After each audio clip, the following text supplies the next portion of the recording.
Bem-vindos a mais uma edição do JR 15 Minutos, o podcast da Record TV que aprofunda as notícias que mais mexem com a nossa vida. Pelo menos 154 mil carros já foram roubados ou furtados este ano em 9 estados e no Distrito Federal. Um levantamento feito pelo Jornal da Record mostra que na capital paulista, avenidas da zona sul da cidade têm o maior número de roubos, enquanto a zona leste tem as vias com a maior quantidade de furtos. O número de veículos roubados e furtados em todo o Brasil é alto e assusta os motoristas. Neste ano, pelo menos 154 mil ocorrências desse tipo foram registradas em todo o país, uma média de 636 por dia. E um levantamento da Secretaria de Segurança Pública mostra as áreas onde os ladrões de carro mais atuam na cidade de São Paulo. Na capital paulista, nesse ano, 18 mil veículos foram alvo de criminosos. O número que sobe para 42 mil quando é contabilizado em todo o estado de São Paulo. Por que o número de carros roubados segue tão alto? Como o motorista deve se comportar em áreas com o maior índice de roubo? E como as ocorrências afetam o seguro automotivo? O JR 15 Minutos de hoje discute essas e outras dúvidas com o consultor de segurança Marci Verde. Bem-vindo ao nosso podcast, Marci. Muito obrigado, Celso. Quem nos acompanha nesse episódio é a repórter da Record TV, Tatiana Brasil. Tati, na capital paulista, 2 regiões concentram o maior número de roubos e furtos de veículos. Oi, Celso. Muito obrigada mais uma vez pelo convite. Oi, Marci, tudo bom? Olha, Celso, é o seguinte, só neste ano, para vocês terem uma ideia, na cidade de São Paulo, mais de 18 mil motoristas já foram alvos de criminosos. Segundo dados da Secretaria de Segurança Pública, em relação às avenidas com o maior número de furtos, 3 estão na Zona Leste e 2 na Zona Sul. Já quando o crime é roubo, as 5 avenidas mais perigosas para os motoristas ficam na Zona Sul da cidade. Foi, gente, olha só o que aconteceu com o Anderson Soares em abril deste ano.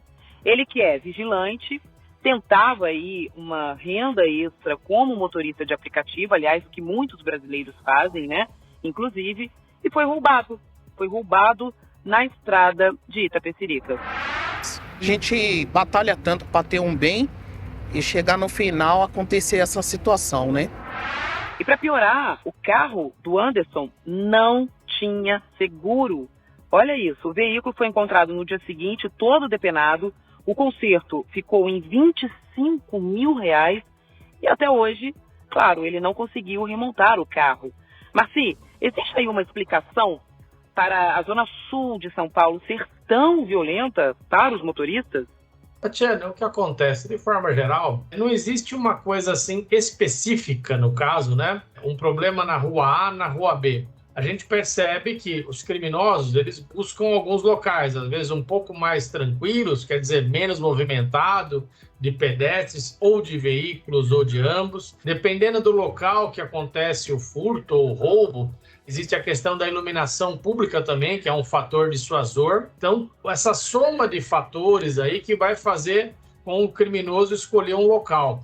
A gente sabe que no dia a dia nós temos que ser atentos ao nosso redor. De forma geral, os ladrões são dinâmicos, então é muito importante essa questão da estatística, para justamente mostrar aonde tem um ponto de atenção que você tem que, talvez, adotar mais alguma ação, algum comportamento. Marci, a Zona Leste também aparece aí no índice de locais com mais ocorrências, ou seja, também perigosa. O motorista que mora nessas regiões ou que precisa passar por esses locais que tem um número elevado de roubos, pode aí adotar alguma postura preventiva, né? Me lembro que, assim, a região Zona Sul e Zona Leste, algumas pessoas chamavam ou chamam de regiões dormitórios. Nós temos muitas casas e apartamentos. Aí vem um outro ponto que talvez tenha que ser levado em conta. Você tem uma situação, tem pessoas que não têm uma garagem, então ele deixa o carro na rua. Então, tudo isso acaba sendo um facilitador também para o criminoso. Então, o que é importante a pessoa considerar? Primeiro, quais são as vias que ele utiliza para deslocamento. Então, de preferência, utilizar vias mais movimentadas, mais iluminadas. Se você faz o seu trajeto no dia a dia, você já deve ter observado, no caso estamos falando da cidade de São Paulo, Alguns locais têm uma viatura ou tem sempre um posto da polícia, às vezes tem alguma base. Quer dizer, aquele local ele é mais seguro que uma rua, uma avenida que não tem nada. Eventualmente você pode buscar colocar essas ruas no seu itinerário. Então a primeira coisa, pensar no seu itinerário. Segundo ponto, pensar onde o carro vai ficar estacionado. De preferência sempre na garagem. Por que eu comento este ponto? Até chama atenção. Às vezes a pessoa tem uma garagem, mas por rapidez, eu vou ficar pouco tempo, eu vou deixar ele na rua. A sugestão, recomendação é, se eu tenho uma garagem, utilize esta garagem. A outra sugestão, quando possível, quando há essa oferta, talvez verificar se tem algum estacionamento. Um ponto que eu lembro sempre, há estacionamentos que têm uma pólice de seguro, é um estacionamento formal, em termos comerciais, e há estacionamentos informais. Tome cuidado, porque se você deixar o carro no estacionamento informal, existem também históricos de furtos e roubos em estacionamentos também. Quando você tem um que tem uma pólice de seguro, ele vai ressarcir o seu prejuízo. Marci, é importante também planejar o trajeto, né? Pesquisar, evitar ruas secundárias, por exemplo. Pode ser uma boa estratégia e dar preferência a vias mais expressas? Sim, é um ponto importante. Eu sempre recomendo você, primeiro, antes de sair, você pegar e colocar lá a sua partida e o seu destino final. Já dá uma lidinha nas ruas que ele está te mandando, porque o aplicativo te dá uma sugestão. Você pode falar, aqui eu vou virar para a esquerda. Você vira para a esquerda, ele corrige. Alguns aplicativos te dão até uma sugestão aonde tem estacionamento. E fala, olha, fica 1 minuto, fica 5 minutos, fica a X metros, quer dizer, ou seja, você consegue até planejar, falar, bom, então eu tenho estacionamento próximo, ou eventualmente eu posso fazer uma opção, ir com o carro até algum local e posso ir de transporte público. Aí eu tenho as vários modais aí que eu posso utilizar. E essa não é uma realidade só do morador de São Paulo não, viu, gente? Em todo o Brasil, histórias parecidas com a do Anderson acontecem a todo momento, há vários relatos. Em Salvador, por exemplo, o número de roubos subiu quase 11% no primeiro semestre desse ano, na comparação com o mesmo período do ano passado. Quer dizer, são quase 3.000 ocorrências em 2023. E aí eu te pergunto, para o motorista que consegue pagar, né, investir num seguro, mesmo que seja uma cobertura simples de furto ou de roubo, essa é uma boa opção? É uma excelente opção. Você tem vários tipos de coberturas, tá certo? É interessante você até, porque às vezes as pessoas falam assim, eu fiz uma consulta e a pessoa falou um valor X e no momento eu não tenho esse orçamento, eu não disponho. Só que é interessante você conversar com esta pessoa, um corretor de seguros, né? Que é o que é recomendado, né? Uma profissão regulamentada, tá certo? Mas existem várias opções de seguro. Ou seja, você pode ter uma cobertura somente para furto e roubo. Existem coberturas que vão cobrir um acidente seu ou do terceiro, ou você tem a questão equipamentos, acessórios, lógico, cada um vai fazer o que achar que é mais interessante e pelo custo-benefício. Marci, o preço cobrado pelas seguradoras, a REI leva em conta os índices de violência da região onde o motorista ou o proprietário vive, né? Sim, o que acontece? Existe um trabalho chamado de atuário, existem as estatísticas e eles têm um levantamento. De acordo com a sinistralidade, a alta incidência de ocorrências, ele vai definir por quê. Se aquela região da sua moradia ou do seu trabalho, até isso faz parte dos questionários, onde você utiliza o carro, ele consegue avaliar o risco dele. E aí entra o que você comentou. Se você mora numa região ou trabalha numa região que tem uma alta estatística, o seu seguro vai ser mais caro por conta da questão do risco, tá certo? Mas não são apenas seguros, né? Várias empresas oferecem serviços de bloqueio e de rastreamento de veículos. É possível dificultar a vida dos ladrões sem se expor? Olha, você pode utilizar sistemas de alarme. Se a pessoa entra no carro, né, e ele estando fechado, vai tocar um alarme. Existem sistemas de rastreamento veicular via satélite ou via celular. Existem sistemas que bloqueiam o veículo, tá certo? Vê o local e bloqueia. Então você tem algumas tecnologias. Até mesmo eu vou falar uma tecnologia mais antiga, que é aquela trava do pedal e do volante, no caso, tá certo? Mais trabalhosa, mas é uma trava mecânica. Existe uma trava de câmbio também, ou seja, existe também aquela questão, o pessoal chama de vacina, né? Você gravar o chassi do carro nos vidros. Então você também está dificultando furtarem o seu carro para depenar e usar os vidros em outro veículo. Agora, uma categoria que está sempre exposta aos bandidos são os motoristas profissionais, né? A Tati já contou no início desse podcast a história do Anderson aqui de São Paulo, que trabalhava como motorista de aplicativo e foi roubado. O Jonathan Pereira, que mora em Belém do Pará, trabalhava como motorista de aplicativo e também foi vítima da violência. Ele ficou 5 horas refém dos assaltantes que se passaram por passageiros para roubar. O trauma foi tão grande que ele trocou de profissão. Hoje, o Jonathan é agente de portaria.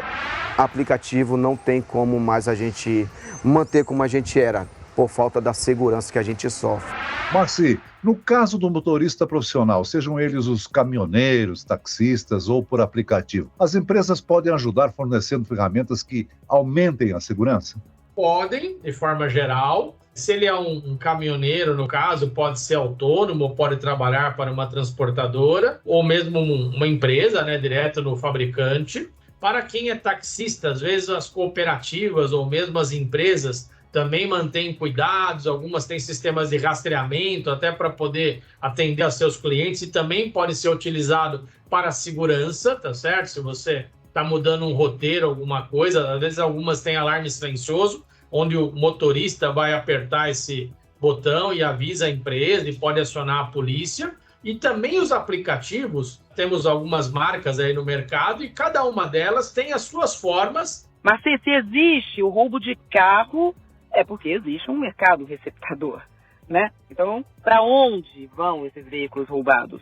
Algumas coisas que podem acontecer com um veículo roubado.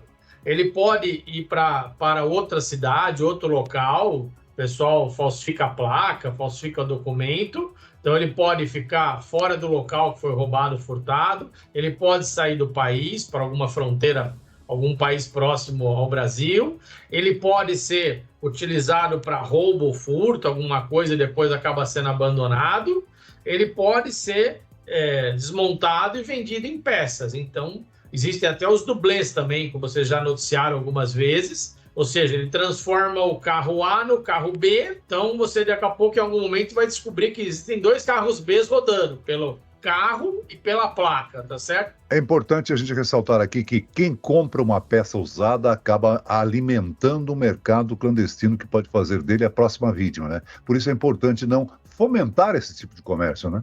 Exatamente, por quê? O que você explicou, existe uma cadeia paralela para essas peças chegarem de alguma forma para que as pessoas possam comprar. E se você identifica alguém vendendo uma peça muito mais barata, alguma coisa está estranha. Uma coisa é você comprar uma peça de um desconhecido pela internet ou em uma loja e assim, por que essa peça está tão barata? Lógico, existem promoções, uma empresa, uma concessionária, uma loja de peças, mas ou seja, você sabe que nesta semana vamos fazer promoção do pneu, ok? Ele está fazendo uma promoção e mesmo assim vai ser um desconto, não vai ser uma coisa tão baixa que você fala, nossa, eles estão quase entregando de graça essa peça, tá certo? Quer dizer, alguma coisa tem que ser investigada e nós devemos evitar consumir esse tipo de peça. É importante reforçar, né? Nunca reaja a uma abordagem criminosa. O maior bem não é o veículo, é a vida, não é mesmo, Marci? Exatamente. Nunca reaja, não faça gestos bruscos, siga a orientação do criminoso. Ou seja, você pode tentar perceber uma situação a uma certa distância e evitá-la. Você pode mudar seu itinerário, você pode entrar numa loja, entrar no estacionamento de um shopping, no caso de um carro. Você pode mudar uma situação, mas se começou o roubo, no caso, não reaja. Siga as orientações, o que o criminoso lhe pedir, você faça. E mais importante ainda, além de você estar protegendo a sua vida, no caso, tá certo? E das pessoas que estão com você, após o evento, registre a ocorrência. Por quê? Esses números que vocês estão analisando nesta conversa é porque alguém fez um registro. Se a pessoa não faz registro, não existe essa ocorrência. Não adianta as pessoas falarem, olha, a rua aqui teve 5 problemas. Aí você vai verificar, não tivemos nenhum problema. Não, mas eu tive, eu vi, eu sei. Então, se não registra, a polícia não consegue proteger. Muito bem, nós chegamos ao fim desta edição do 15 Minutos. Eu quero aqui agradecer a participação e as informações do consultor de segurança Marci Verde. Obrigado, Marci. Muito obrigado a todos. E agradeço a presença da repórter da Record TV, Tatiana Brasil. Obrigado, Tati. Eu que agradeço, Celso. Muitíssimo obrigada pelo convite. Me chamem mais vezes. É sempre muito bom contribuir, passar mais informação e tirar dúvida aqui com vocês. Obrigada. Até a próxima. Esse podcast contou com a produção de David Bezerra e dos estagiários Lucas Brito, Fernando Russo e Kátia Brazão. Sonoplastia de Marcos Vinícius. Coordenação de conteúdo, Edivaldo Nunes e Deni Almeida. Direção editorial, Tiago Contreira. Vice-presidente de jornalismo, Antônio Guerreiro. Você pode acompanhar o JR 15 Minutos no portal as7.com, nas redes sociais do Jornal da Record e nas principais plataformas de streaming. Eu, Celso Freitas, te aguardo no próximo episódio. Até amanhã.